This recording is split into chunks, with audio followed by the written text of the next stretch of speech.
Well, a very warm welcome to Dorset Humanists. Or shall I try that again in a David Warden voice? Oh, definitely, definitely. I am trying to look like him. Quite, yes. But genuinely, I'm pleased you've come to a subject that isn't quite as popular as Ukraine, because we had a very good turnout 2 weeks ago. Excellent for coming to hear Kate Parker, who is the manager of Shelter in Bournemouth, which has its offices on Pool Hill, so some of you may have encountered it. Kate is actually Australian, although she hides it very well, and she has lived in Bournemouth most of her life, or since her teenage years. She went to university to study law at the University of West England, but then had the sense not to do it, not to become a solicitor, and instead worked with old people as a carer and as a mental health carer, and then found that housing seems, or the lack of appropriate housing seems to be at the root of many people's problems, which is why Kate went into the housing world and has worked for Shelter for the last 20-odd years. And I think you'll find that Kate has very passionate feelings about housing, or the shortage of housing. So over to you, Kate. Thank you. Thank you so much. Thank you for that introduction. I know it looks like I'm here with some kind of art installation, so apologies for that, and for apparently having the most rubbish projector that is humanly possible. But I'm hoping everybody will be able to see enough, and if not, that I'll be able to explain everything as we go along. So if anything is unclear, I really am not precious. If people do just want to ask the questions as we go, or if you spot something on the slide and say, what's that, you haven't explained that properly, do mention it. I'm starting with one of our current slogans. So the Fight for Home starts here, and it's probably quite a feisty one, quite a feisty statement. And you'd have probably seen in Shelter about 5 years ago that we wouldn't have been making such strong statements.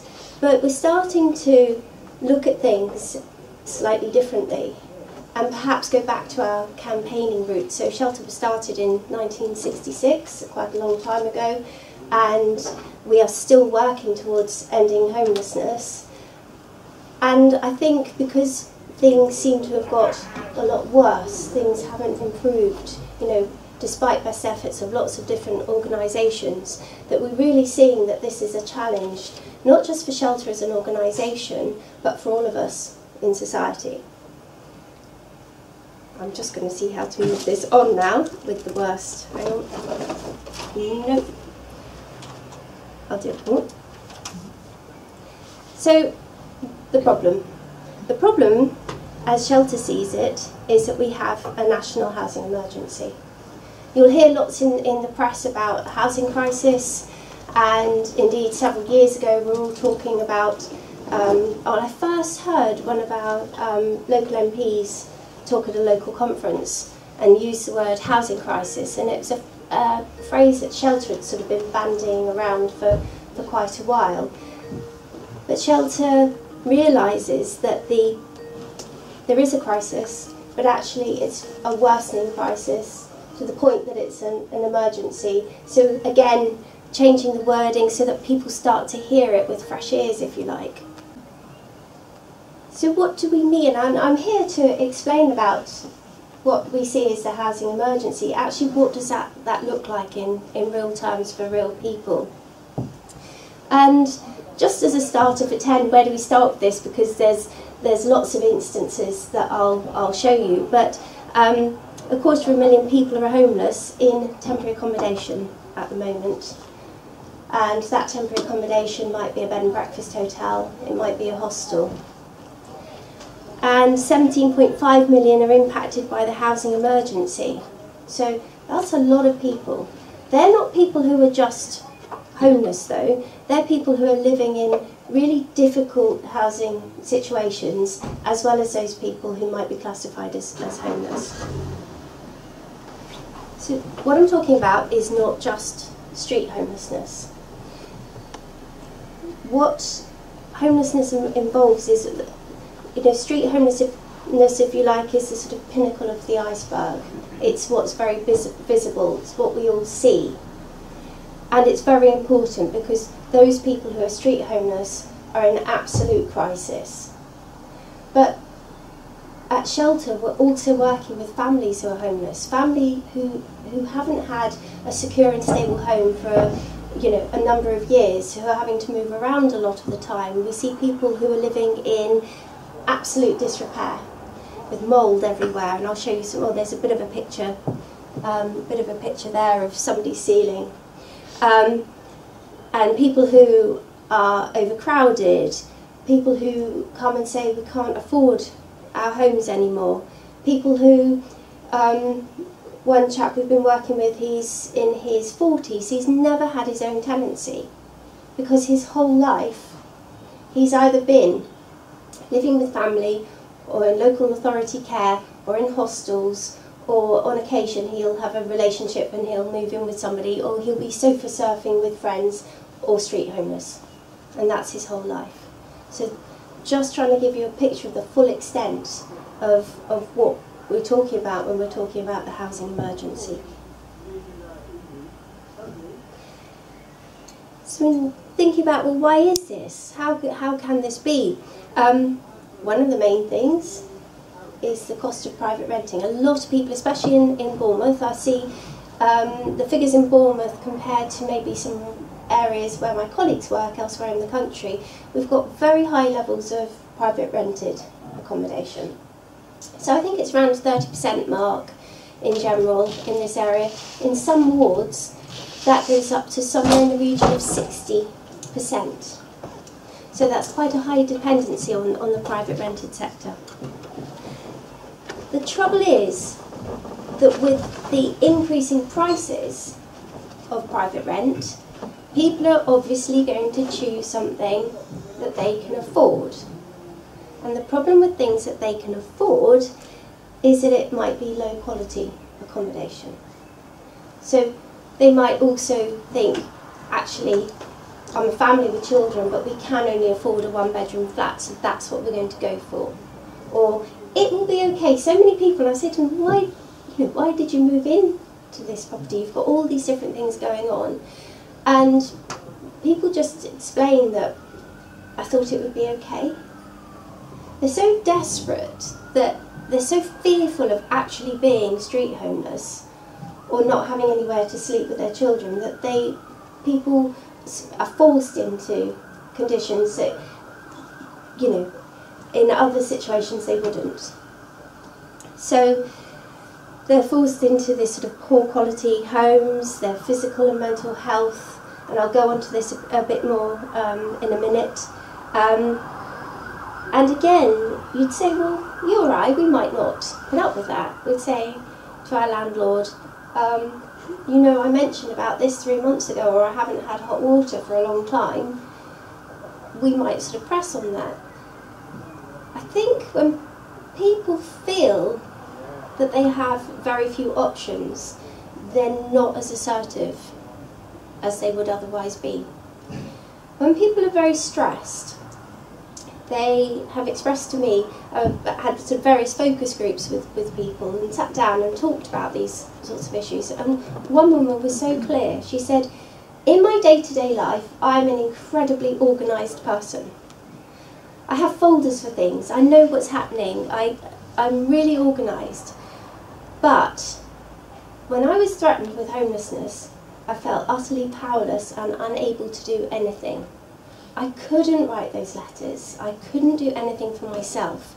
And actually what she did say was that the support that she got from Shelter was what helped through. And that's why organisations like Shelter and other support agencies are so valuable with helping people resolve situations. I've put down there that the high cost of housing is the main cause of homelessness. that's quite a statement, but it is true, because if people could afford accommodation, they would move out. If people could afford their own homes, they would buy them. So the high cost of housing is causing people to become homeless. Some people, you might be sitting there thinking, oh, what about housing benefit? What about that? Well, housing benefit, again, it's another story, and I'll just briefly touch on it, but housing benefit doesn't cover the full cost of people's accommodation and their homes. So even if people are on certain types of benefits, maybe they're on universal credit, they're in work, but it's not necessarily going to cover the full amount that they get for their housing costs. So all of this is just a bit of a recipe at the moment for a situation where people are homeless and, frankly, for poverty. I talked about people not being able to afford their homes and the sort of decisions, well, where they're forced to live. I'm not sure how clear that picture is, but that is somebody's ceiling, and that is the mould that is on that ceiling and coming down the walls. Can I just ask something? Why is it allowed to rent out places like that? Unfit homes? Yeah. Why is the government not, that's what I don't understand. Mm-hmm. I think this whole thing is a matter for the government to sort out. I can't understand how, I have a friend in Northampton, yeah. She has to live like that, yeah. and nobody does anything about it, and I don't understand it. It should be regulated. These yeah. landlords, they should be taken to court, but obviously in this country there's no, well, I don't get it. I know, and it is a very difficult situation.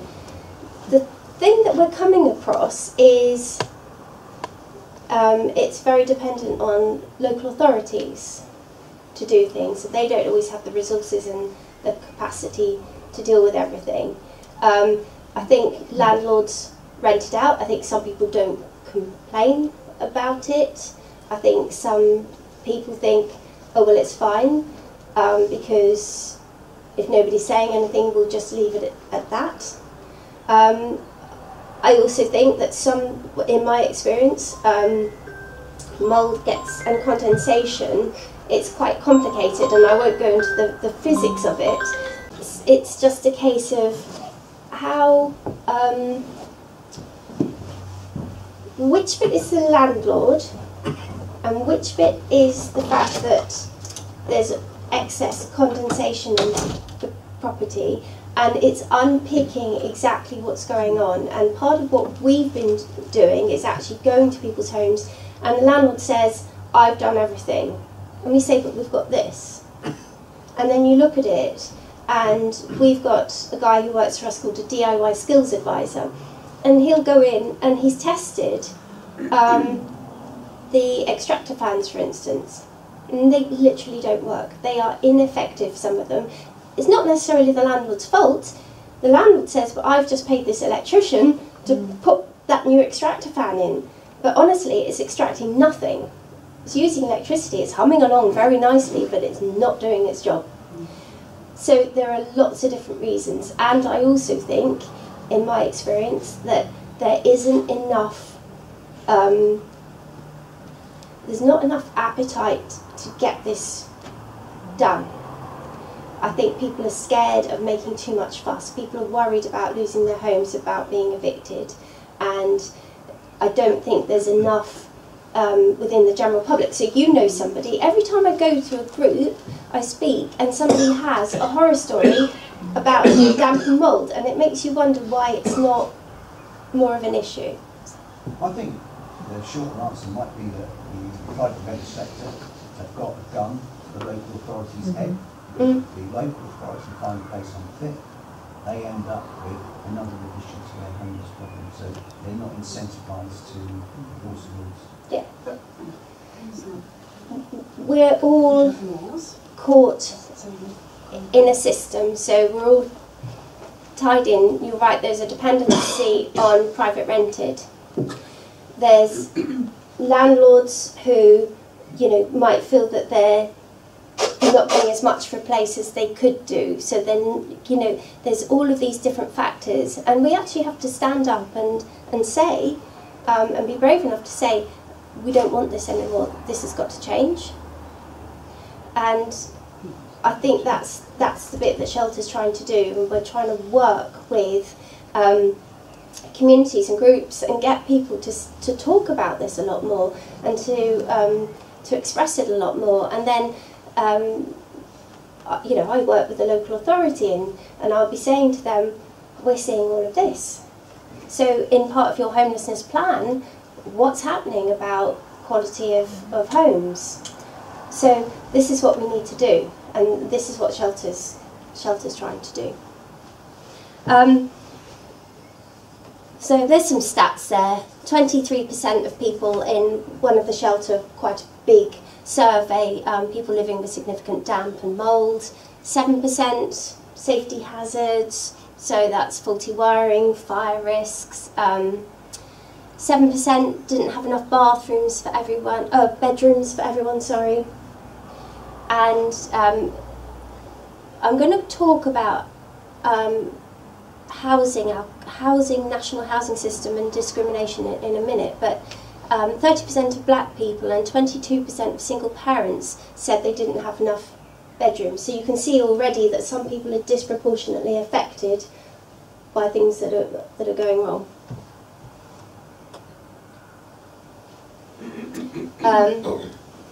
Housing and health go hand in hand, and you can't fix one thing without the other.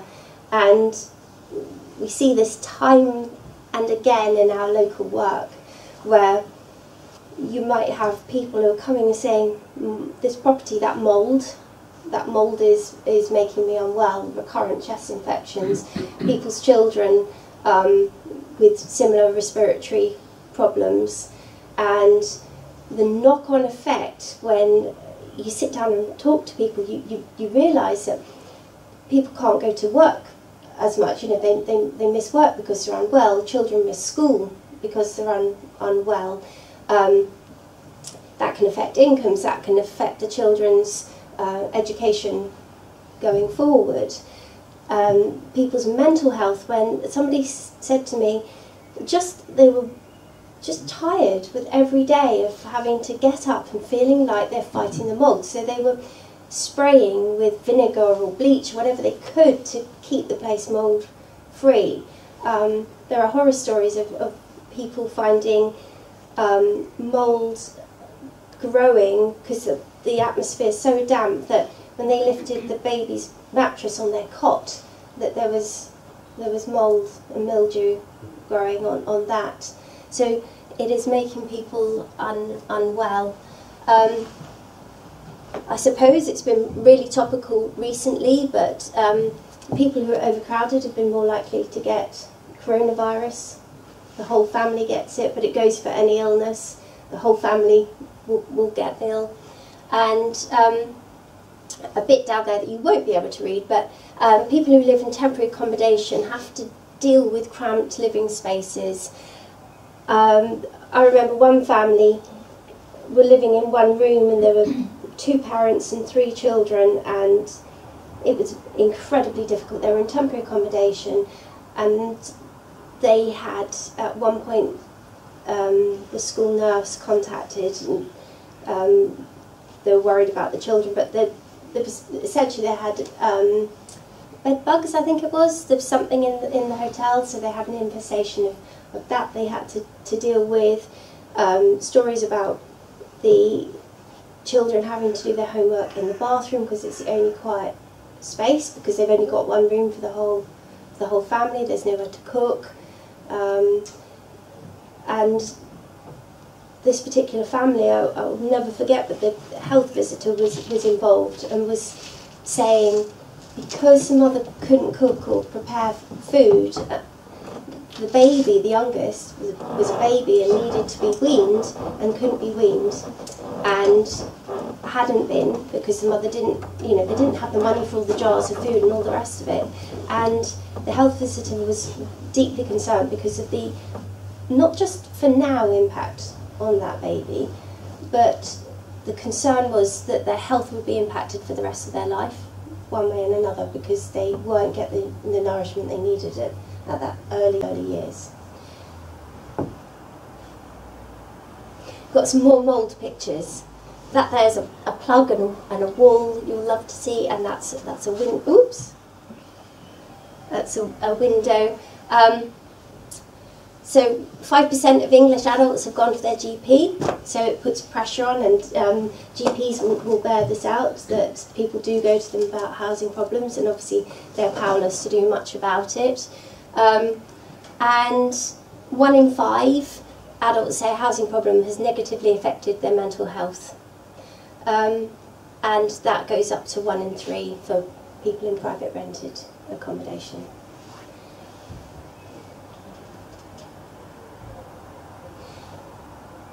I was deliberating whether to put this slide in some respects, because we are dependent on private rents.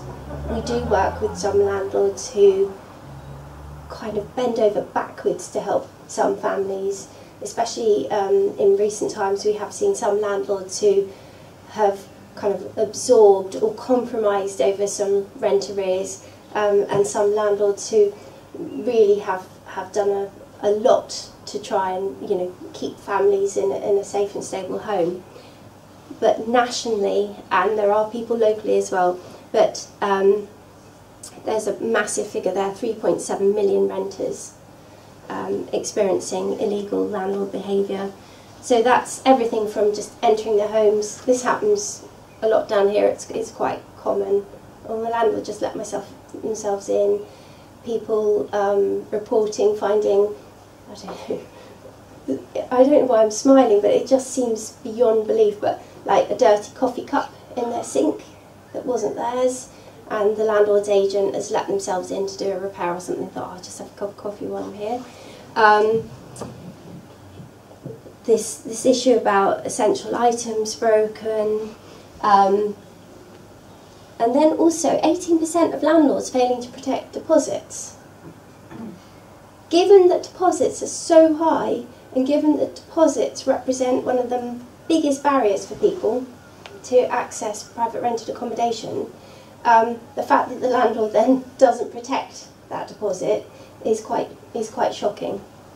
And then, again, you won't be able to read that because of the projector, I'm sorry, but the 9% have reported assault or threats of violence or other forms of verbal harassment from their landlords as well.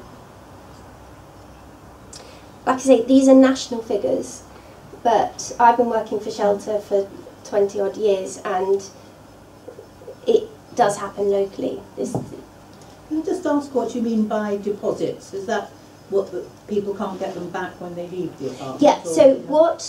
what used to happen was people would pay a deposit, and then quite often it would just be absorbed by the landlord, or there was no mechanism by which to get it back other than going to small claims. And so people would quite often lose their deposits. So the government put a scheme in place so that all deposits have to be protected, to ensure that it's in a proper regulated scheme so that people can get it back. And if there's a query, you know, because if somebody's damaged a property, then the landlord has, you know, and should, rightly, that's what the deposit's for, be used for that, or if there's rent arrears. But there's some level of adjudication then. So. Yeah, I just wanted to know whether there are no laws protecting deposits, or I mean, there must be a law not allowing landlord entering his property without letting the tenants. I mean, that's incredible. That, I mean, there must be laws, and these people must. There are, but again, it's about how do you enforce that, and it's a sort of breach of quiet enjoyment that all tenants have got a right to. But it's how do you enforce that? How do you enforce that and keep your home? You know, it's that sort of thing that people just feel powerless. There's a sort of relationship imbalance, I think, a power imbalance in this. Sorry. Hi.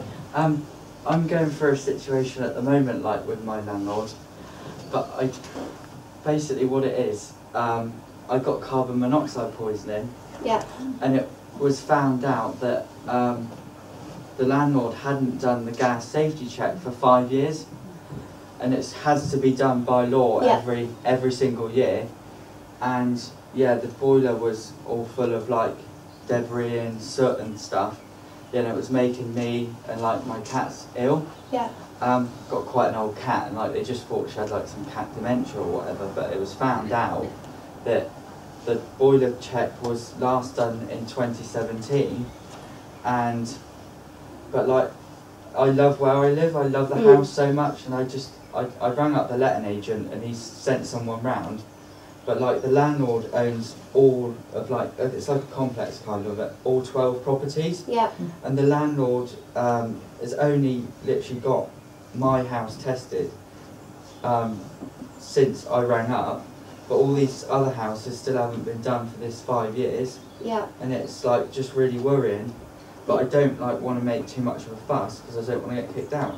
No, there's lots of information. If you're sort of friendly with any of your neighbours, if they go onto the Shelter website, I mean, it is so dangerous, isn't it? Not just for them as individuals, but for the whole block. Yeah. And if anybody, I think it's one of those that if the landlord hasn't done it, you've got a defence to possession. So if they wanted to try and evict you and they've not done that, so I think it's really important, and the letting agent should be making sure that happens as well.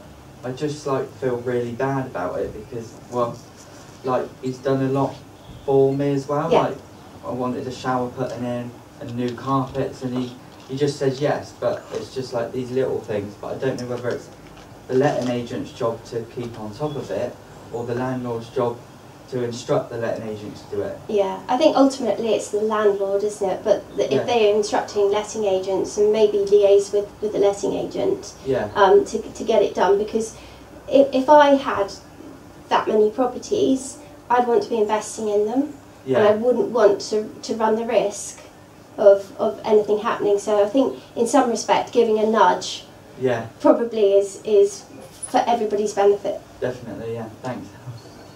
I thought if the landlord failed to take the deposit, there was a punitive compensation. Yeah. So is that not happening if these cases not getting to court? Yeah, there is, but I'm struggling to think of anywhere they've got that level of compensation. But I guess it's because we tend to set people off on the right track with it. There's sort of standard letters and processes, whereas we don't deal with it as a legal issue sort of locally. So I'm not 100% sure. I can't give you any examples of where I've known that happen, but you're absolutely right. Yeah, there is. It's something like 3 times the amount or something, isn't it? Really? To me, it's a good sore spot to press on, isn't it? Yeah. So, I'll just say that money out of that sector into tenants' pockets. Yeah. Yeah. I believe that a fatality caused by carbon monoxide poisoning would land up with a manslaughter charge. So I strongly suspect that whoever's involved is doing it out of ignorance and sloth rather than trying to cut corners, because it's very, very dangerous for them. Yeah. Which is why I think it's a really good idea to alert them to that. They're running a terrible risk themselves. Yeah, absolutely.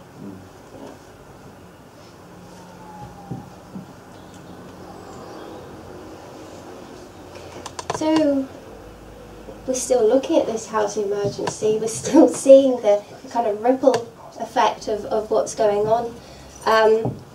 What we're seeing is more people facing eviction, and during the pandemic there was a stay on evictions. So when we're looking at this, we're looking at a period sort of 2 years ago in terms of like for like. We're looking at sort of January to the end of March this year compared to January to the end of March 2020, because the intervening years the courts weren't operating for the full amount of time and there was a stay on evictions. But we can see that it's increased by 41%. And hang on, I'm just going to shut this so I can move my slide. there were 18,626 claims to court, and of those 5,890 were no-fault claims. So, landlords can evict by showing a grounds for possession. And those grounds can be things like, you've not paid your rent. It can be untenant-like sort of behaviours. And there's a whole range of different things, or if the landlord needs to move back in. There's a whole list. There's also something that you may well have heard of, which is called Section 21 notice. And with that, the landlord just needs to give proper notice. You've got to have the deposit protected and all the checks and everything done. But as long as you give the proper 2 months' notice, that will go through the court, and there will be an eviction. So that is a lot of people and that figure is up by 63% on the previous quarter, so the end of last year.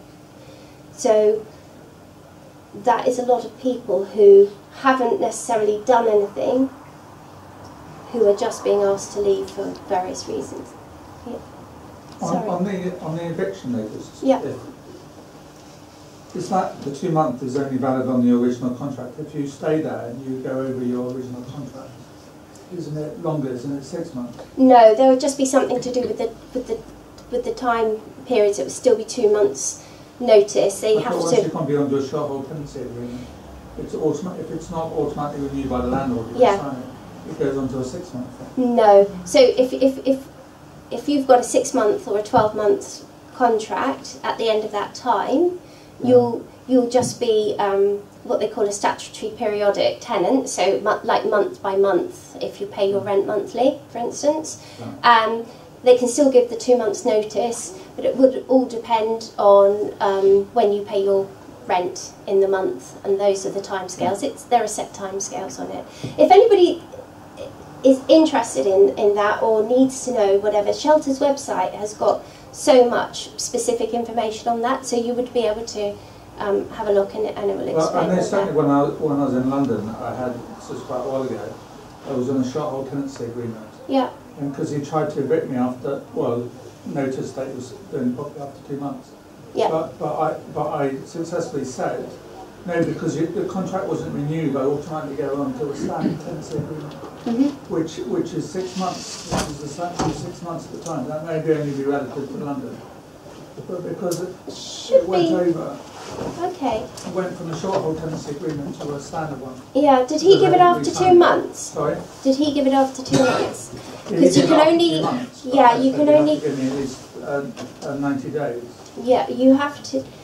I think it's to do with timings. So he only has to give 2 months' notice, but he can't give notice to take effect within the fixed term period like that. So, and not within the first 6 months. So I think it's to do with the fact you've been there 2 months, and then there's that 4 month period, and then he's deemed to have given notice at the end of the tenancy, and then you've got an extra 2 months. I raise it because it's one of those tricky things that your original contract, if it's not renewed after, if you have like a 6 month contract, if you stay on there for like 12 months, you're not on the same contract because the contract changes automatically. It refers to a standard contract rather than the one you wrote. Your existing contract should hold, but you'll be on a statutory periodic tenancy, which doesn't hold you in for 6 months or 12 months, and the tenant can give notice as well in a shorter period. Sorry. I just wonder here if it's appropriate, if you've got specific tenancy related issues, to talk to Kate after we finish the general discussion, so that we can move on, because I think Kate has an awful lot more to tell us in general about the homelessness issues. Okay. I'm sure you'll police yourselves, and if there is something else, I'm sure you're able to stay at the end. Okay. Yes. Yeah. That's not a problem. I'm really wondering what has happened, because after renting from home, we rented for 11 years. Yeah. And the main driver of that was during that 11 years, the value of the property had more than doubled. Yeah. And of course, in 2020, because we had a global financial collapse, house prices went through the sky. So And I think that's driving, that is Yeah. back to driving evictions, and everybody agrees when house prices go up, because that's our only measure of economic success, apparently. Yes, and we invest a lot. Like something that is such a such a basic is actually a financial investment as well. And you know, there's been a lot of you know, there's some sort of really high-end properties, aren't they, with lots of really important for the country in terms of finances, but they're still investing in property, and yet it's a basic need for this country, and we're struggling on the other end of that. Yeah, so one of the things that we see is that landlords just want to sell their properties quite often, and so those no-fault evictions are very useful for that. They don't have to give everything. About this no-fault evictions, and I was a social worker in the 1960s, and it was nearly impossible to get rid of a tenant. Yeah. And some landlords were in real difficulties because they couldn't do that, and the law must have been changed. Because I mean, you would take the landlord wants to get rid of something and take it to court to get an eviction notice, and the courts would never give a notice of less than about 12 months. Yeah, it's been a couple of pieces of legislation, but essentially we've got the main tenancy type now is an assured short hold tenancy, and that can be ended just with the correct notice being given, no other reasons, and it has to go to court still, so it still has to go through that process, but it's not like where you have to show that somebody's got rent arrears or anything like that. So it has gone from difficult to easy to evict people, really. Just sort of following on from that, where people are struggling with private rent, the court fees, I was talking to our solicitor today, there's a sort of fixed cost of about £425, but it can be upwards of that, and if landlords have solicitors involved, you see sort of, you know, up to £1,500 apparently some landlords are asking for. We tend to sort of argue that down to around the £1,000 mark, but again you've got this tricky situation where people are entitled to stay in their home until there's a warrant to evict them. They've got families in those homes, the local authority doesn't have anywhere to move them to, so what you see is that people are sticking around going through the court process, which, you know, doesn't make the landlord feel great. The courts are really busy, so I think I put a figure there about 30 possession cases in a fortnight, and they're just the standard hearings. And it's not really, everybody's stuck in this sort of system that's not really doing anybody any good. The courts don't want all of that going through.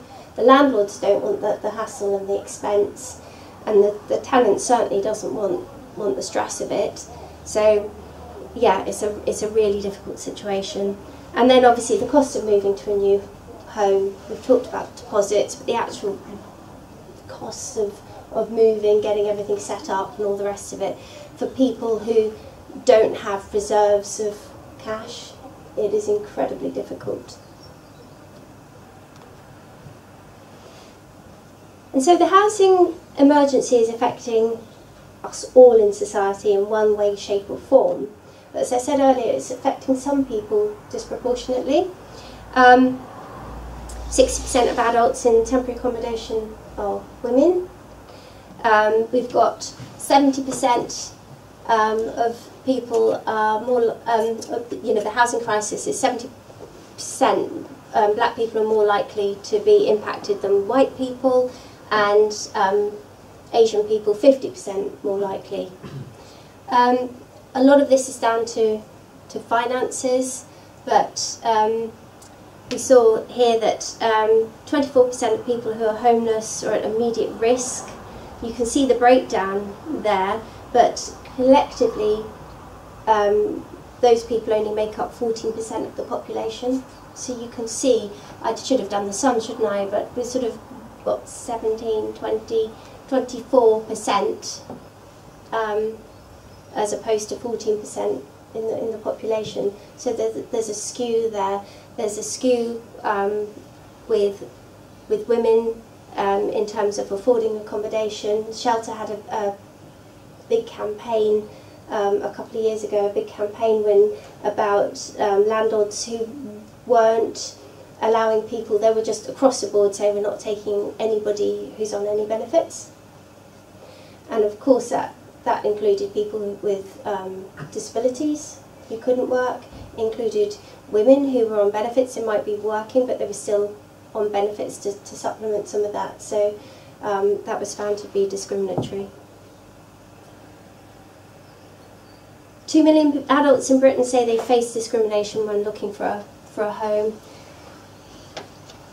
I was talking with Dorset Race Equality Council, another organisation based in Bournemouth a few years ago, and they said they were seeing problems where people being illegally evicted from their homes. So they'd come home from work and just find all of their stuff bagged out and on the lawn, or the door locked and that sort of thing.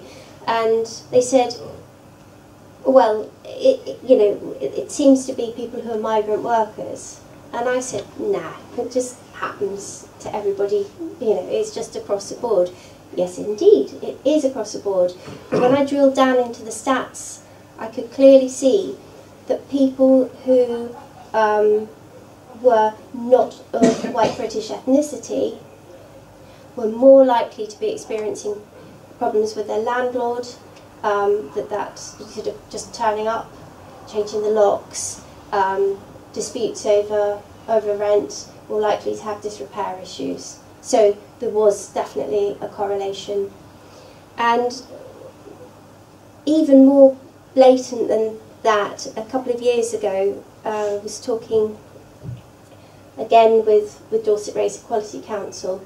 Somebody had been wearing a hijab and gone looking for private rented accommodation and been told no, no, no, every letting agent she went to. She took the hijab off and went back to the same places, and she was offered a very different service. So, that is really, really blatant, and that happened in Bournemouth. So the reasons behind this, I feel a bit like Ronnie Corbett sometimes. I come, this great big long story and then come round back to the beginning with the reason behind this is the decline in social housing.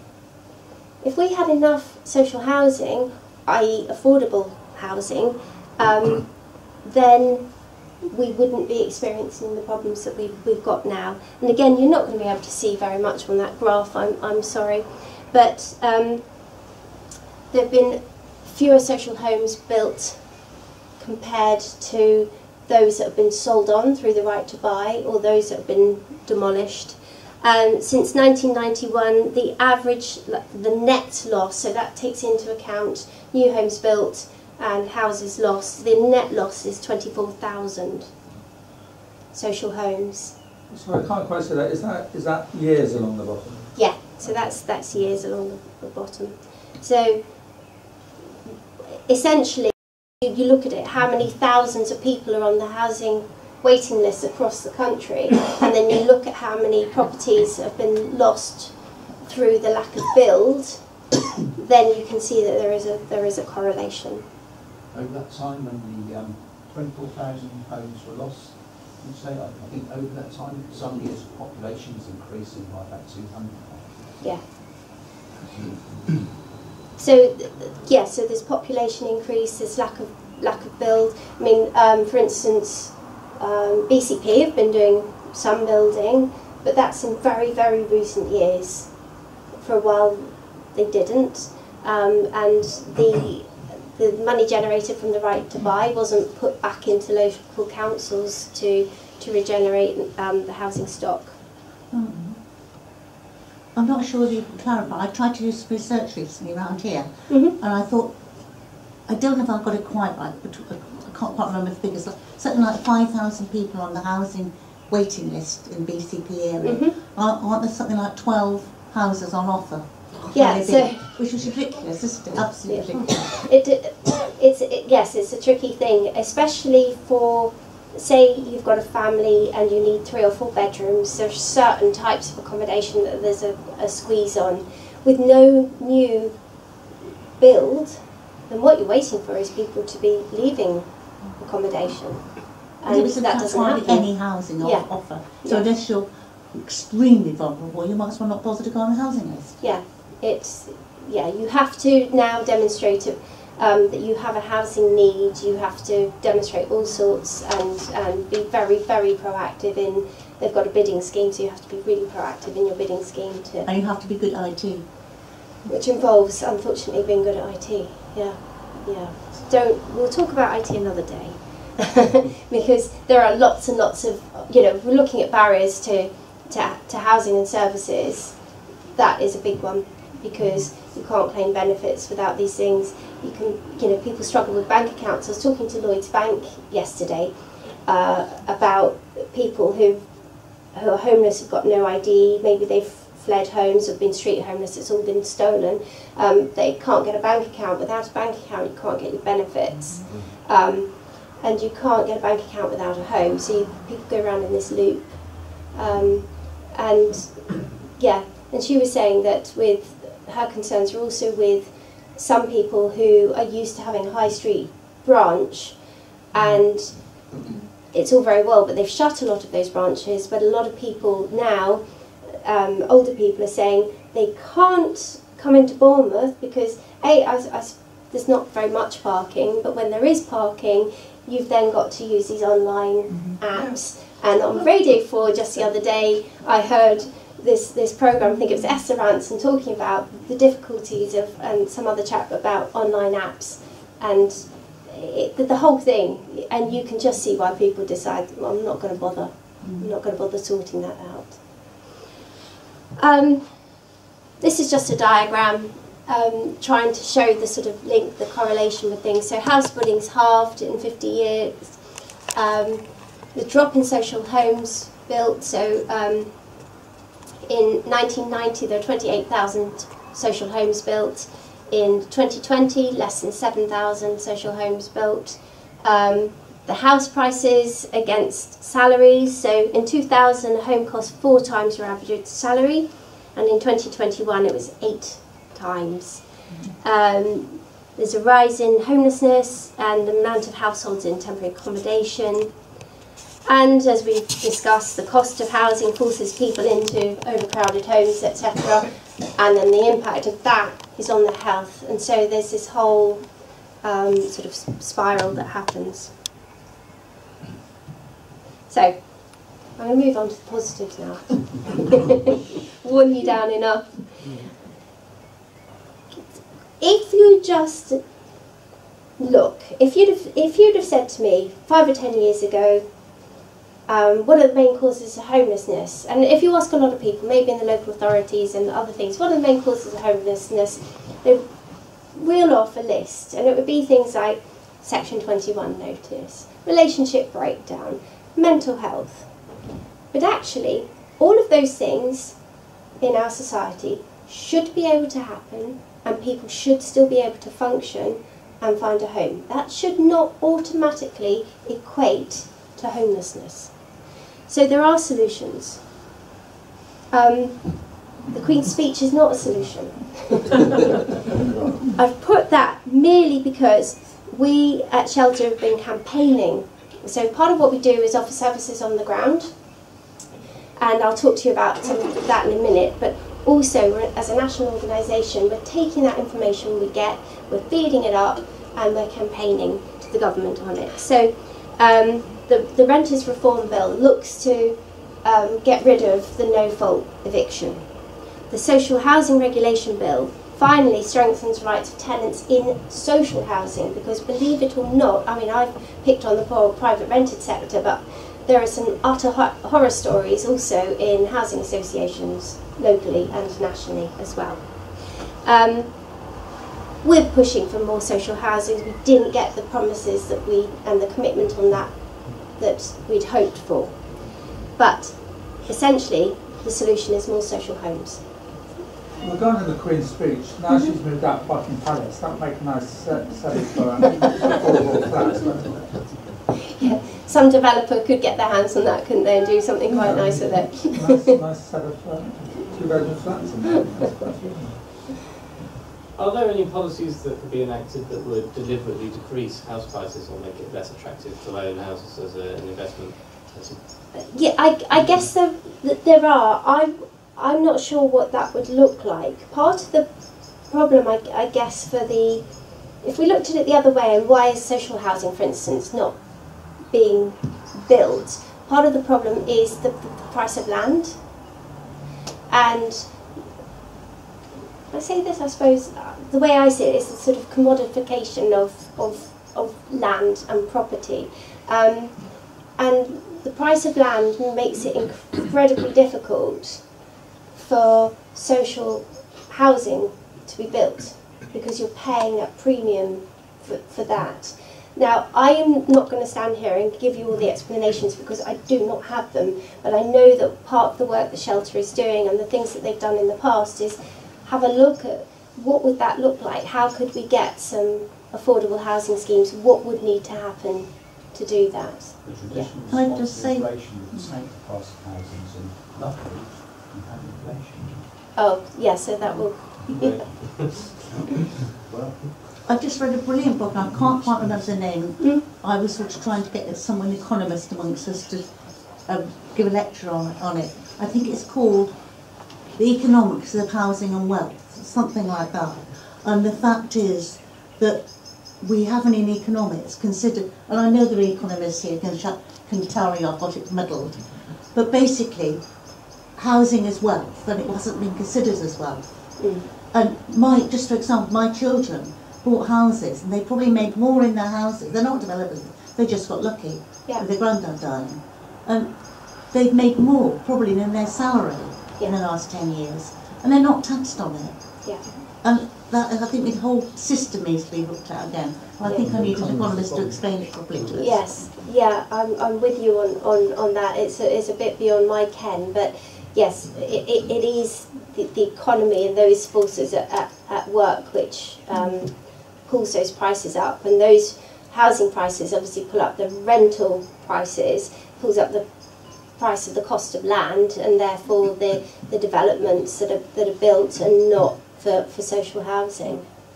So, but yes, there are solutions, and because of that, Shelter is, there are lots of people who understand economics within Shelter and people who do research and those sorts of things, and that's what they're doing is pulling these ideas together and really exploring what can be done. So when we talk about social homes, we're talking about, there's been quite a few schemes. The government's put out schemes, Help to Buy and all those sorts of things, but when you do the maths on them, it doesn't take very long to see that they're not actually that affordable for people.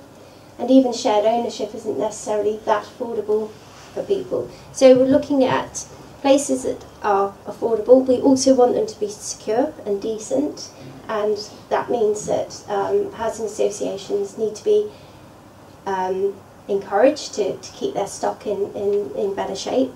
And it needs to be for people on low incomes, because it comes to something when, you've got people sitting in front of you and they're a couple with children and they're both working and they still can't afford housing costs.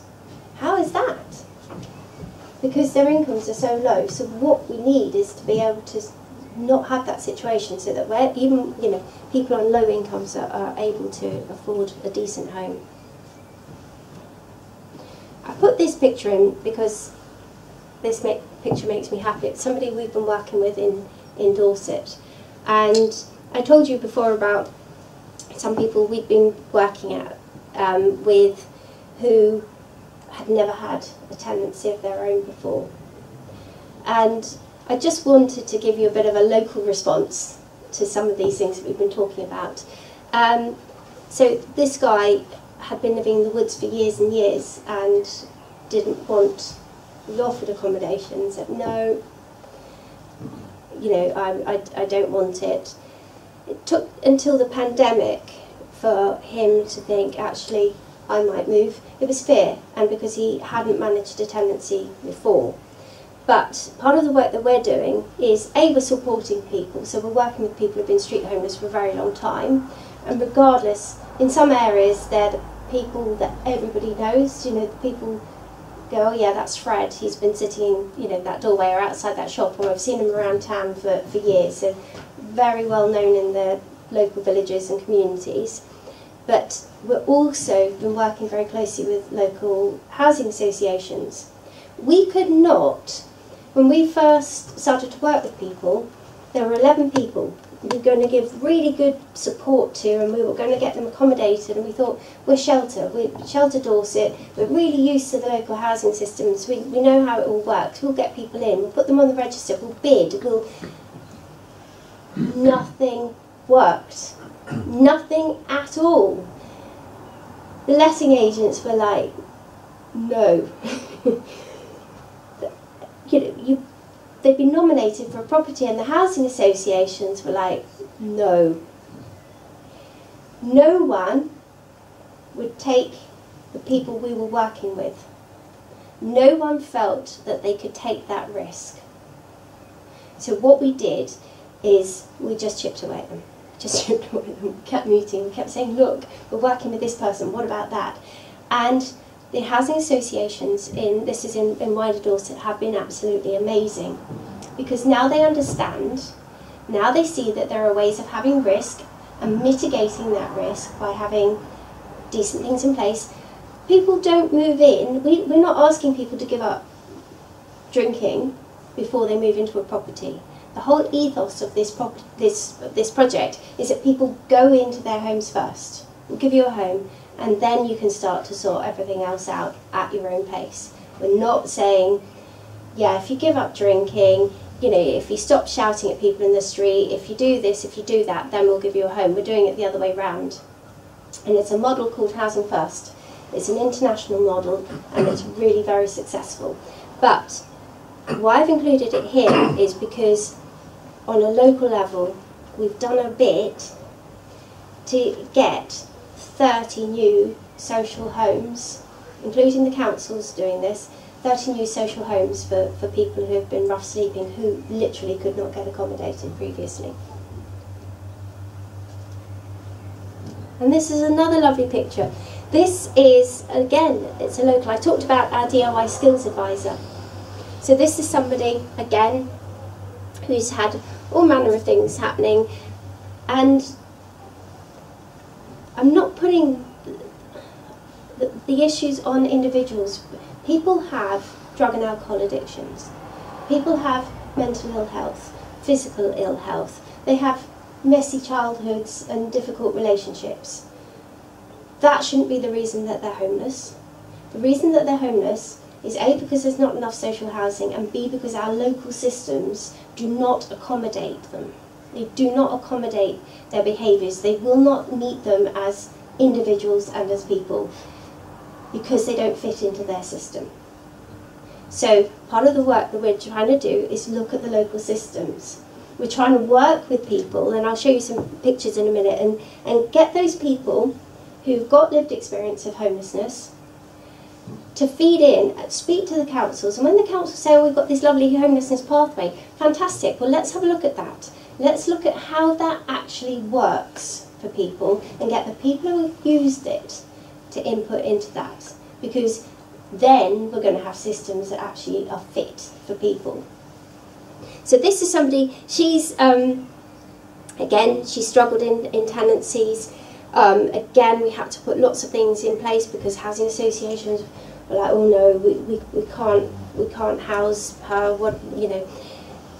She is there now after a year. It's been a bit like this for her, but we continue to support. There are times when she tells us she doesn't want to know us. Continue to support. Just keep being there. And what's great about this picture is that she is now decorating with our DIY skills advisor's support. She's decided the colours that she wants, and not only that, but she is actually there and she has painted that wall, which is massive for somebody who hasn't had a home, who's really struggled with things.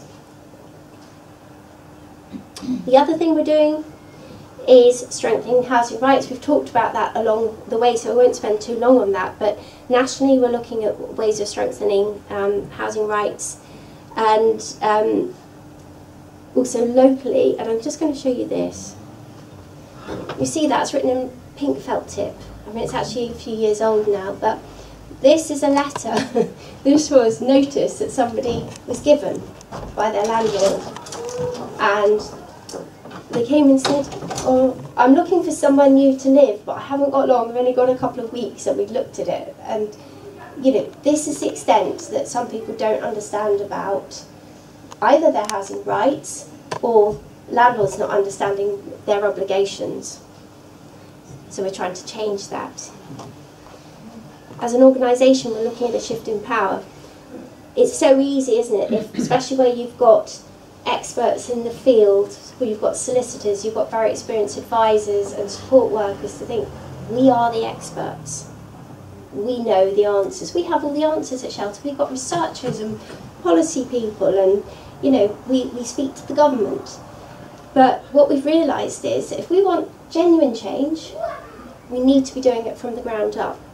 So we are working with our local communities a lot differently. Instead of having, you know, we're based on Poole Hill, we've also got offices in Weymouth, but what we're doing, instead of just opening the doors there, we've got a community engagement worker, and she's going to places like local food banks. And she's there, and she's getting to know the volunteers at the food bank, and then she'll be doing a training session with them. Similar to this sort of thing, talking about housing issues, you know, what's happening. How do we spot that somebody's in housing difficulty? Because I can't see that anybody who needs to use a food bank isn't experiencing other difficulties with finances. Because what you see is that people are just shifting money the whole time. You know, do I pay my rent? And increasingly, do I heat and cook? Or do I feed the family?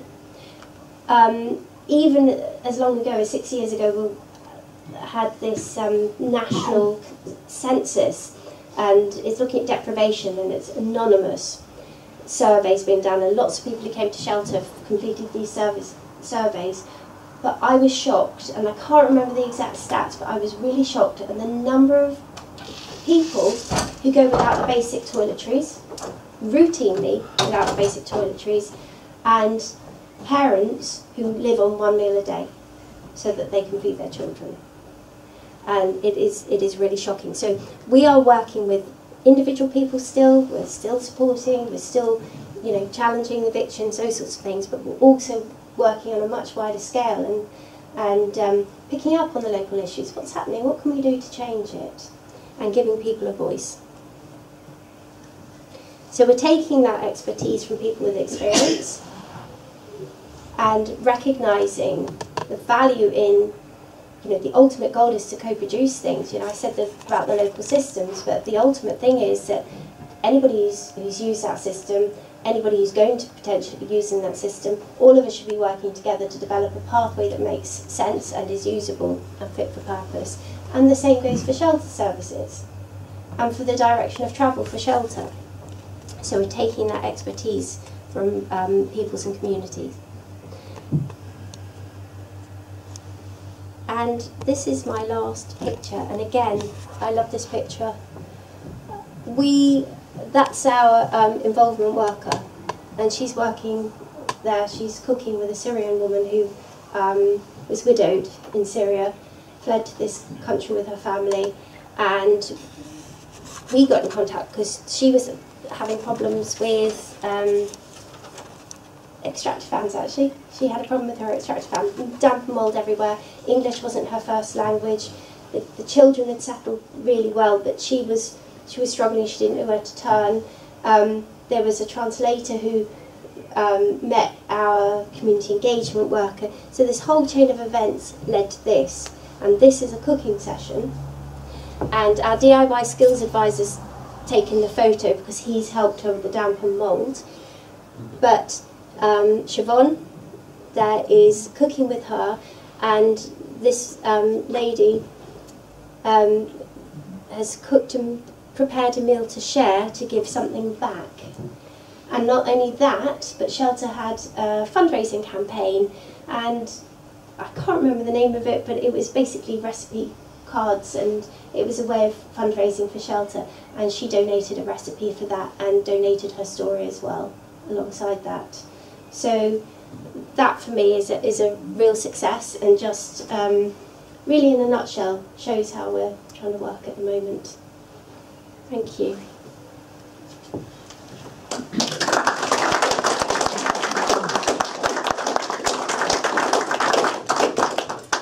Well, thank you very much, Kate. That was very interesting, and particularly to see your own passion for what you're doing up at Pool Hill and achieving grassroots success, which is fantastic. We've got time enough for questions now. I'm going to kick off, if I may, which is actually, on the strategic level, we occasionally hear about the vast numbers of empty houses in this country. The last I heard, it was over 1 million. I mean, what's Shelter's policy about that? And are you doing anything locally to... Yeah, so the local authorities are on that, and what we've got in BCP is a designated worker. Again, I'm one of those people who's like, oh gosh, that's a massive number, why aren't we doing something about it? As I understand it, it's a relatively tricky thing to resolve, because some of the empty homes are temporarily empty homes, and some of them are more long-term. Now the more long-term ones, they've got to sometimes literally try and track down the owner of the property. The temporary ones could just be, it's in somebody's estate and they need to sell it, so they're waiting for that. Sometimes, and down here, it's second homes that is an issue. Lyme Regis or somewhere's got somewhere in the region of 20% of all property is second homes. But, and sometimes people have emotional ties to the property. So you might have an empty home because somebody's gone to work abroad for a period of time, so they didn't want to let it out or whatever, so it sits there empty. But sometimes it belongs, you know, the empty homes officer was telling me, sometimes it belongs to somebody who it had been their family home, and they've got their own family home now, but they're bereaved and they're just not in a position or ready to do anything about it. Sometimes people don't know what to do with it. They've got a property, it's just sitting there, it's in a state of disrepair, so they can't rent it out, they can't. So that I think is where strategically I think local authorities look at giving grants or advice and assistance to help shift those. Thank you. On the point of interest, there's a number of humanists who've got second homes here. Do you suggest putting a gun to their head and saying, give us your home? Well, so far we've managed to keep completely clear of any judgments. I mean, yeah, I mean, it's not about that. I think for me, locally, it's those ones that have fallen into disrepair and are just sitting, nothing is happening with them. And I think there are whole estates, aren't there, in parts of the country where there are homes that are, that are empty, but they're not rentable or nothing to be done with them. So lots of hands. I don't know where to. You mentioned earlier that 60% of people in temporary accommodation are women, like sucks to be a woman, we know. What percentage of street homeless are men? Yeah, so that's an interesting one. And again, so high percentage of men are street homeless. But what we've noticed in Shelter, one of the bits of work that I'm trying to explore at the moment, is that there is a disproportionate number of those street homeless people who have really been round and round and round the system, and who have sort of multiple disadvantage, tend to be women. So with our Housing First project, we're supporting 30 people, and they are at the sharp end of quite entrenched rough sleeping, quite complex health needs and those sorts of things. And I think it's somewhere between, at one point it was 50% men and women. I think it's probably somewhere around 40% out of those 30 are women, which when you look at the overall street homeless population, it's disproportionate. So yes, you're right, you know, more men are street homeless, but those who really get caught in the system tend to be women too. Thank you. I can actually add a story I have from my own practice. I had a client who was street homeless who found that although there are shelters, there's one in the middle of Bournemouth, I forget its name, I'm sure. St Paul's. St Paul's. He found the rules in those shelters were so draconian that he actually preferred to sleep rough than spend the night in the shelter. So, I mean, I don't know what line you take there. Yeah. We saw with Everyone In, which was a government programme during the pandemic, that you probably noticed that not many people on the street, and there weren't many people street homeless at certain periods of time. There were still some people, so it was amazing to get people off the street, but the type of accommodation they'd gone into, some people just can't cope with communal living, either their behaviour or other people's. Those sorts of rules. Nobody chooses to be, you know, addicted to substances, alcohol. Nobody chooses that, but you can't then take somebody off the street, put them somewhere and say, right, you're not allowed to drink or use drugs, because that is not a possibility for them. So when sometimes I think Simon's absolutely right, where it goes wrong is when people say to me, oh, it's a lifestyle, it's a decision. No, it isn't, it's a rock and a hard place, that's all it is. And they've got a bit more freedom, they're not causing harm or getting into trouble when they're out in the streets, whereas if they're accommodated in that type of accommodation, if they were in their own homes, they would be fine. And that's what we see with the Housing First. It's just that sort of communal thing. And somebody described to me that the temporary accommodation hostels during that period, they said it was like the Wild West in some of those places. So, you know, really quite chaotic and quite distressing for some people with mental ill health. Sorry, I've probably gone off track. No, that's fine. I think, so many hands going up. Gentleman with the beard. Yeah. Okay. Yeah, in some areas of Dorset, community land trusts have been set up, particularly up in the Purbecks, in the small villages there, where a lot of the housing has been bought up by people from other parts of the country, and there's nothing left for the people who live in the area.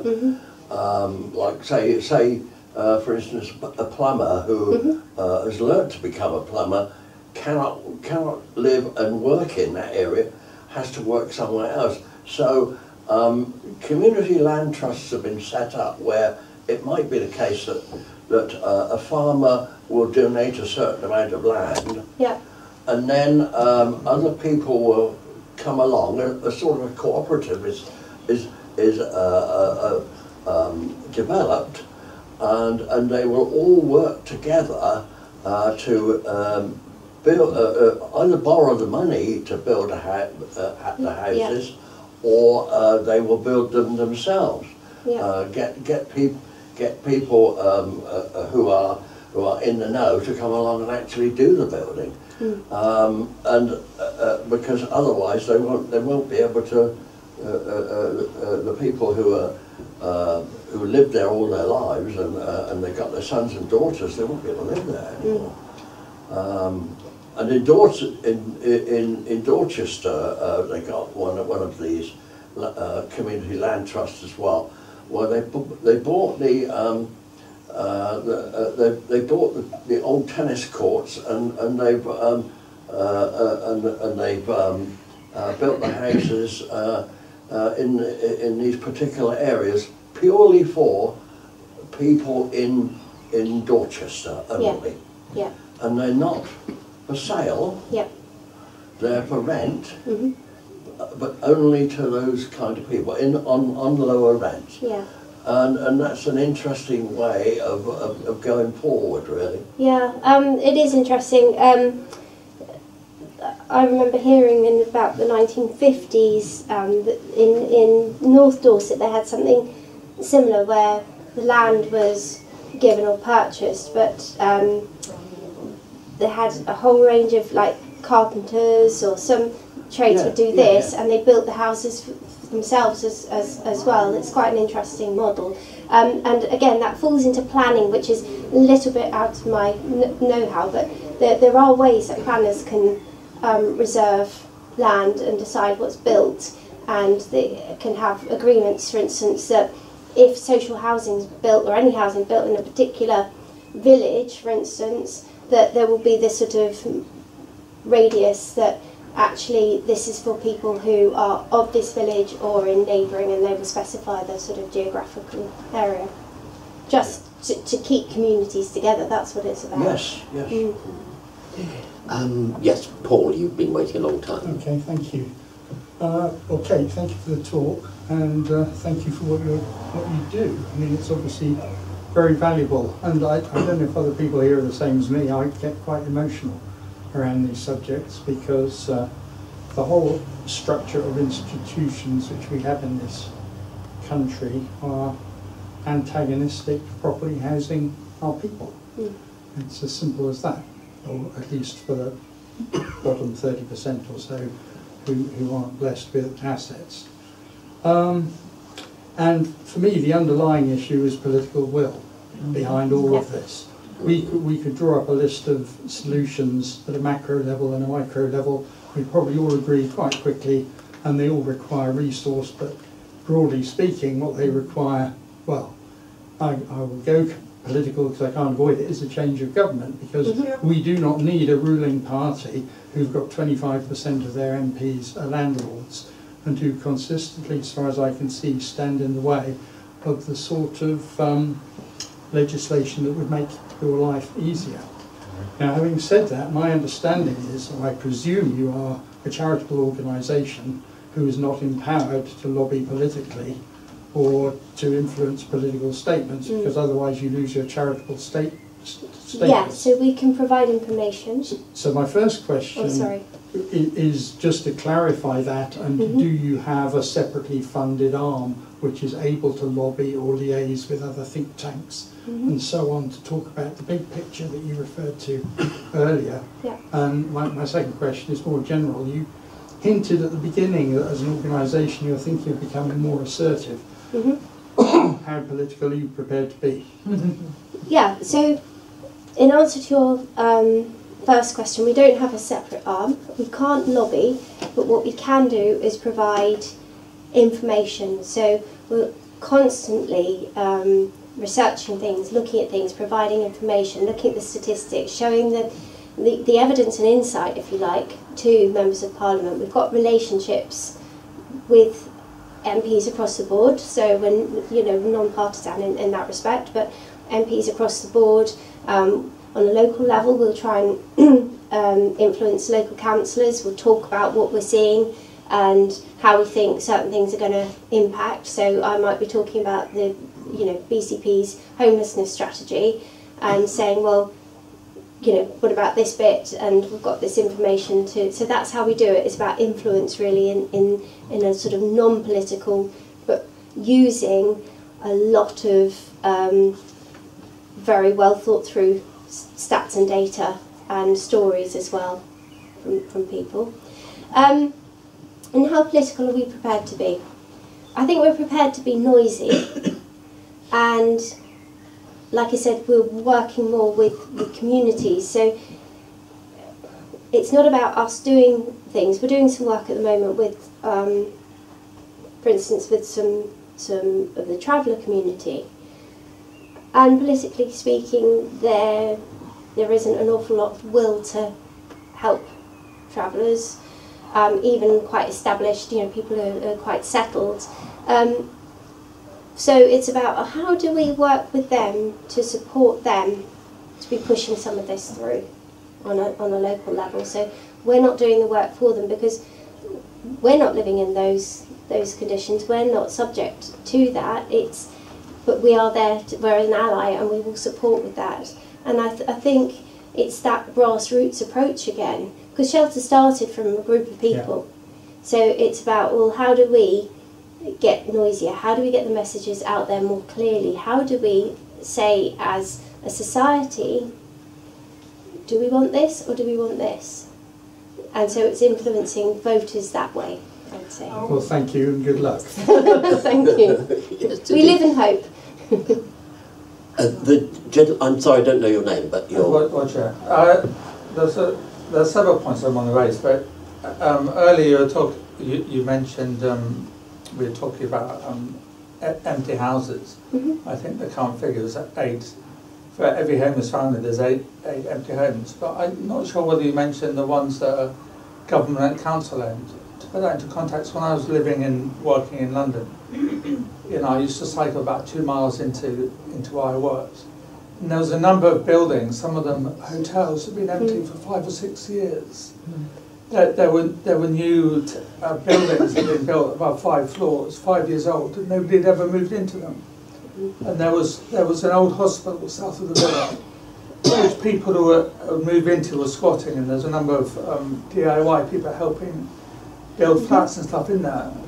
And then the government kicked them out, and for 3 or 4 years it was all blocked up, chained up. It's a very perfectly decent building. People could have lived in there. Yeah. But they were stopped from living in there. So it goes into the sort of political issues.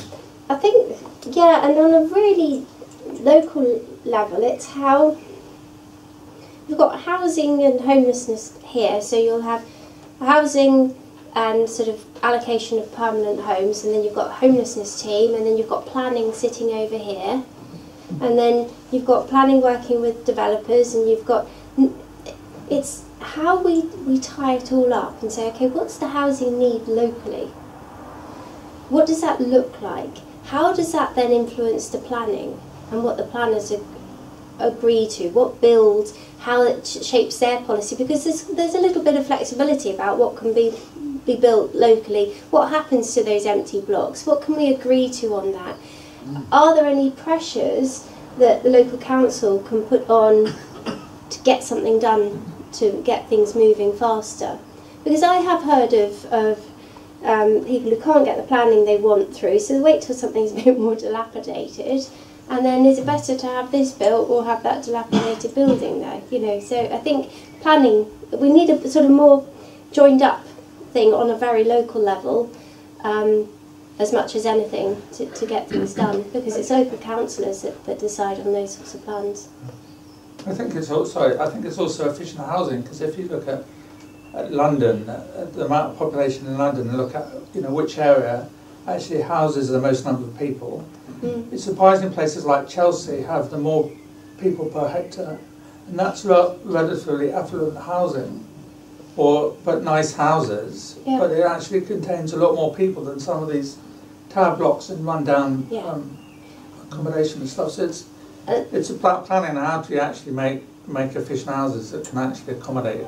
Yeah. And nice communities as well, because you don't just want to throw up, we could just say, well, just chuck up any old tower block, like you say. It's not about that, it's about how you build communities, and it's not impossible. It's not impossible to do at all. You have to have political will and finance behind it, but if, we could start by getting some more affordable land and having planning that supports social housing, then that would go some way towards it, I think. Yeah. Right. I'm sorry, I don't know your name, but you've been waiting a long time. Yeah, no, I just want to, I don't think it's very helpful, but I just think, I think what you're doing is great, and but it's unfortunate that an organisation like Shelter is needed, because what I think is a well-run government, a well-meaning society should not be in need of any charities. That's what this gentleman said, it's the political will is missing. So what you're doing, you're trying to sort of help the people who are affected by this.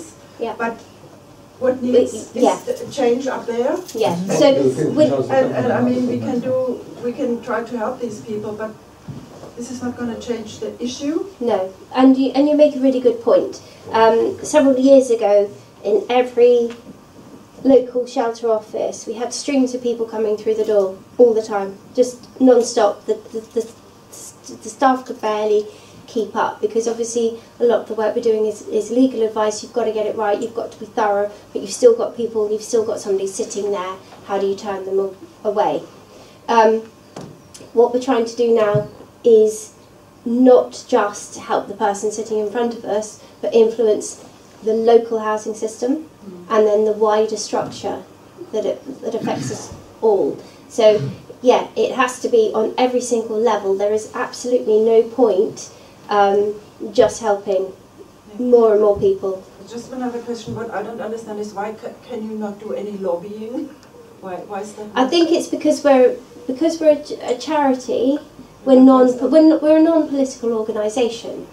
We have a stance, but it doesn't align itself with any particular political party. So we are neutral in that, and we are flexible, and we're basing our decisions on the data that we see and the things that people tell us and that evidence. Yeah. The Billionaires Foundation can lobby, but charity can't. That's kind of ridiculous. Yeah. Yeah, that's what I.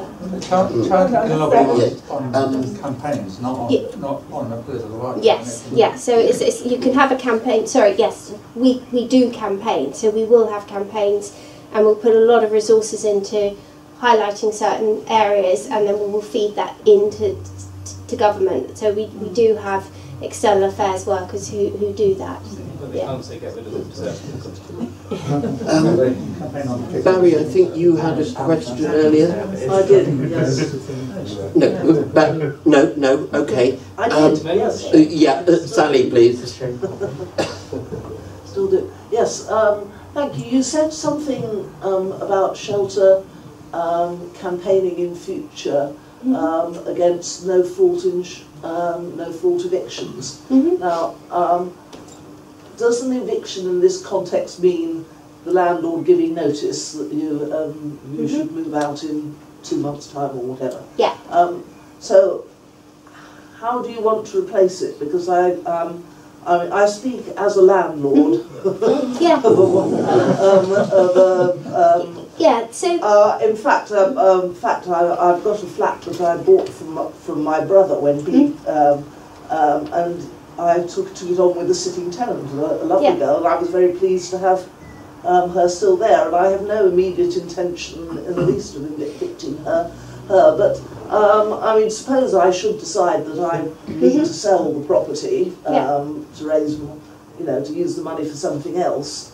It would be rather awkward if you can't do that. If I was told, no, I'm afraid until your tenant decides to, of her own accord, she wants to go. There are still grounds for eviction, so there are still certain situations where tenants can be given notice and would need to leave a property. What, though, the landlord would have to show to the court is those grounds. So if there's rent arrears, show the court that there's rent arrears. And that's what you have to do. I think there are certain situations, and I can't remember off the top of my head whether needing to sell the property, but it may well be one of those situations where if you give the right notice, then you can get the property back. I mean, I saw something on the news when we were talking about this, and a landlord representative was saying, oh, well, they have to absorb all these rent arrears and all the rest of it. No, they don't. If a tenant is in rent arrears or doing, antisocial behaviour, illegal, goings on in the flats, you can still evict, you can still give notice, you just can't use that no-fault ground. You have to be able to establish and show to the court that things have happened and prove it to the court. Do you not, is there not a ground that you can just say you want the house back to live in?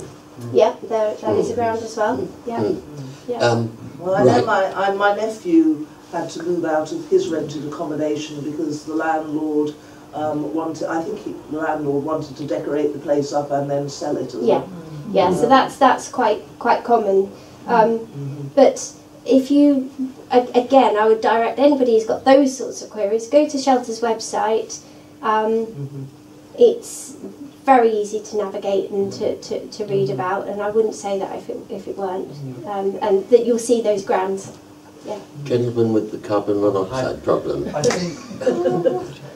I think a nice landlord, if they were planning on selling, and they get on well with their tenants, they would give longer than 2 months. I know you've got to give 2 months, but I think, you know, if you're thinking about selling, and because it's not that easy to find somewhere in 2 months, is it? No. I mean, they could say, you know, I'm thinking about selling, if you could look elsewhere, but there's no immediate rush, Yeah. And I think that some landlords, if you know, they know other landlords, they know of other things. They can, you know, there are things that can be done. I agree. I think we've got four people still with their hands up. Yep, I've noted Dan, Kathy, and Aaron. Gentleman in the corner. No, okay, just 3 then. We'll start with Aaron. I know you've had a problem with threatened homelessness, so maybe you can start with an anecdote. Well, I was just going to say about Sally, when she sells her house and goes to the court and says, I want to go on a world cruise for 3 months, I need the money, and you know, she's going to be the most popular person. But that's not the story. I was just going to say it's going to take £7 billion to build the 5,100 homes Bournemouth needs today, which will take a decade, and by the time you get to the end of there, where would you put 5,100 homes in Bournemouth? Yeah, I think... In the sea. In the sea. Because we've got the sea at the bottom, we've got the river at the top, and you've got a town and there's yeah, nowhere. You can't expand out. That's the thing. It feels very landlocked, doesn't it? Here, and I think it's about being more creative with what we build and what we need and what spaces there's some give on. And I'm not about to go and say build on green space no matter what. There's some areas that are green space and some that is scrubland. You know, there are things and ways of planning. I mean, you know, some of the biggest landowners still across Dorset, maybe not BCP, but you know, you do have some pretty big landowners in the old-fashioned sense still who've got a lot of land. Okay. And council-owned buildings. If you think about just think about all the build that's happened with the university recently. Yep. So if that is possible, just in, you know, a square mile or two, I'm sure that we, you know, where there's a will, there's a way. That's what I'm trying to say. Okay. And the 5,000. Yeah. Kathy. Oh, just on that, you know, the Civic Centre in Poole is closed now. Yes. That's an enormous lot of land. You could build. Oh, I don't know, I'm not an architect. Couldn't you build a lot of flats on that bit land? They've not on that main bit, but that next to it there seems to be some build that's happened, hasn't there? Yeah, but they're building a lot right now. I live down there, but I work for Citizens Advice, so everybody's moved out, but that's an enormous building. That's not what I was going to say, but I was just suggesting. I just think everyone's being too nice, and I'm culpable as well, because until a lot of people I know in this room have made an awful lot of money in their lifetimes without doing anything. I know I have. I mean, I've only got a tiny house. We've all, the capital in the last so many years has just been absorbed into housing, and it's made life terribly unfair, so I think we should go the other way. And I've had family members who've actually been landlords short term while they swap girlfriends and that sort of stuff. But I do think there should be long-term tenancies. Yeah. I don't think there should be the short-term thing. And I think there should be sort of like 4 or 5 years. And that should be the accepted thing. And that might, in the end, slightly get house prices down, unless we can build social housing. I think the only way of solving it is complete economic change and some sort of wealth tax on housing. Well, and we are, you know, we'd only be falling in line with a lot of European countries. That's what they do. That's the system. It shouldn't be a bad thing. I'm not saying it's a bad thing to be in private rented. It's only a bad thing the way that it's set up at the moment. And that's why the people in very bad accommodation, obviously, honestly, sometimes won't make too much fuss because they can have the landlord can say we're going to sell, they'll move out, they won't have a reference, they can't afford the deposit again, and they're stuck. Right. We need to be thinking about closing down. I'm sorry, some of those who put their hands up, you won't get your chance. Dan, and then, I'm sorry, gentleman in the corner who's... John, yeah, okay. Dan and then John, and otherwise the rest of you can all come up and bombard Kate with questions afterwards. My question was whether you think it's better to have high density housing generally. If there's a problem with land, it doesn't seem to make sense to have one big house with lots of land around it, you know, a massive garden or you know, gaps between the houses, when you could put a block of flats that could store hundreds of families. Well, I don't know how many, maybe not hundreds, but quite a few families. Yeah, so I'm no expert on planning, but there do seem to be some basics in terms of communities and what communities need, and the basics, sort of infrastructure and things. So yeah, just putting everybody in a tall block of flats isn't necessarily going to work, but that doesn't mean to say that you couldn't have estates of, you know, smaller houses or whatever. But so it's not just about the high density, it's also about whatever else is on offer and the other amenities and that are needed for those communities. So I think one of the biggest problems that families tell us about is, you know, if they're living somewhere where there's no school or no access to transport, and especially in wider Dorset, that's a massive problem. So you could build a little community, but you'd need the infrastructure of having the schools and the transport links as well. So again, we're now not just looking at housing and planning, but then pulling in the rest of the council. John. Final question. In Hamburg, I stayed in a block of purpose-built, self-contained little flats, singles and doubles, I think they were. And it was an all-inclusive rent, and it was a secure sort of tenancy. I was able to move in within a couple of days of arriving in Hamburg. It was easy, it was cheap, it was right by the tube. Here, that would form twin stalls. It wouldn't be classed as individual homes, but it's not a hotel either. Yeah. I think it would be useful to have a different category of housing that people could claim housing benefit on. For example, if they come out of work, but it would be dense, convenient, and well, in places like London, for single people. And you know, it seems we're all happy with single people. So yeah, I mean, there was a space. I suppose we're looking at like a house of multiple occupation in some respects, and you know, there's traditionally been a fair amount of it in this sort of area of Bournemouth. It's about how you manage that. But some people, yes, they want to be able to pass somebody on the stairs. They want to know that they're not just somewhere on their own and that sort of thing. So it works really. Social events on the basement, you know, so there's that community aspect. But basic practicalities are concerned in it.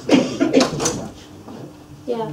Because it was purpose designed, wasn't it? Some hack conversion. Yeah, and I think that's it. It's about, is it fit for purpose, and how it works for people and the people it attracts in. You wouldn't want a family in that necessarily, would you? No, so he didn't have his own individual services. It didn't have a meter bashed into the wall, so it wasn't an individual unit as defined. So I don't think it could happen here. Yeah. You know, without a new category of housing being legislated for. Let me just say one thing. It's funny because you say Hamburg. I'm from Hamburg. Oh, right. You know, and I would want to know where you live. You know, that's what I think. I'm obviously German, and we have Germany is a country where people tend to rent and not buy, and it's a highly regulated market, which of course most landlords in the beginning didn't, or when they started my English is good enough. When they started with the system, there was a lot of uproar. Yeah. But now I think we have, if you rent a flat, the landlord has to give you 3 months' notice. The longer you live in that flat, the longer your, not eviction, but if your landlord wants you to move out, the longer the period becomes, up to 1 year. If you've lived, don't ask me for how long you've had, you have to have lived in a flat. But then you have, let's say you've lived in a flat for 10 years, gives you 1 year to look for new accommodation. And rents are regulated. You cannot charge any amount for a, like what you've shown us. This is impossible, nearly impossible in Germany. I've never, of course there are people with mold or, but what you said, okay, mold is a problem, as you said, could be the tenant's fault or the landlord's, but like unsafe issues with unsafe wiring. It's not. It's because it's regulated, and over here it isn't regulated as tightly. All it needs is the political will to change that.